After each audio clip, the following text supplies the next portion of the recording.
Ndipe Babeli nyenyezi yapiwa wafambiwe se kutungamira zampupurizo zisingazo zimi kujeka kwangu kunotipenyera.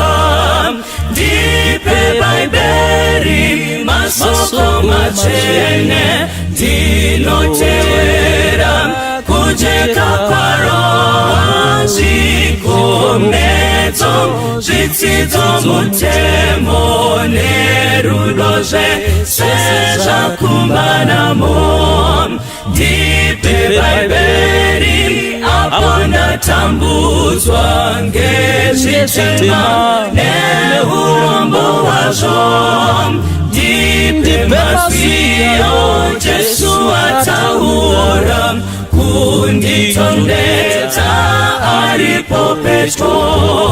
Ndipe Babeli masoko machene dinotewera kujeka kwaro zikomezo zitizo mutemo nerudoze seja kumbanamo. Ndipe Babeli dinofambanaro rinditseurengeza kaipa mwenjerupo nesomunedima kundipangidza nzira kurenga. Ndipe Babeli masoko machene dinotewera kujeka kwaro zikomezo zitizo mutemo nerudoze seja kumbanamo.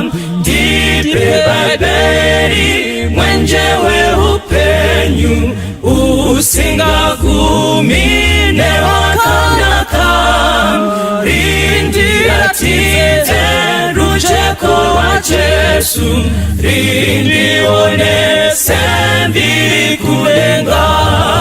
Ndipe Babeli masoko machene dinotewera kujeka kwaro zikomezo zitizo mutemo nerudoze seja kumbanamo.